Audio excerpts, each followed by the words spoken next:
Praise the lord. ఈరోజు నేను మన మనసుల మీద జరిగే దాడి గురించి మీకు 3 విషయాలు చెప్తాను. అసలు ఎప్పుడైతే నీవు నీ మనసు మీద జరిగే దాడిని ఢీకొడతావో తప్పకుండా దేవుని కొరకు నిలబడగలుగుతావు. సామెతలు 25వ అధ్యాయం 28వ వచనంలో, ప్రాకారము లేక పాడైన పురము ఎంతో, తన మనసును అణుచుకోలేనివాడును అంతే. మొదట మన మనస్సు మీద జరిగే దాడులను గుర్తించాలి. సాతాను క్రియలన్నీ పరిశుద్ధాత్ముడు మనకి బయలుపరుస్తాడు. అవి అవమానం, అనుమానం, అపరాధ భావం. అవమానం ఎదురవగానే కృంగిపోకూడదు.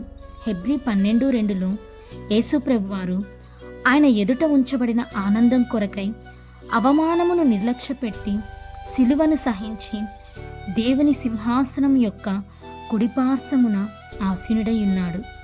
యేసయ్య కంటే ఎక్కువ అవమానం నీవు పొందావా? అనుమానం. మనం చేసే ప్రార్థనల మీద అనుమానం ఉండకూడదు. నేను ఆధారపడింది నా దేవుని బలం, నా దేవుని జ్ఞానం మీద ఆధారపడ్డా అని నీ మనసులో ఆ నమ్మకం కలిగి ఉండాలి. అపరాధ భావం. నేను అపరాధిని, నా తప్పులు క్షమించడు, నా బ్రతుకు మారదు అని చాలామంది తప్పులు చేసినప్పుడు శరీర రక్తంలో పాలు పొందరు.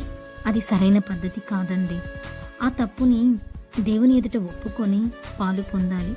అలా కానీ నువ్వు చేయకపోతే నీ మనసు దేవునికి దూరం అయిపోయి సాతానికి దగ్గర అవుతావు. మన దేహమంతా ఉత్పత్తి చేసేది పాపమే. ఈ పాపాన్ని మనం జయించాలి.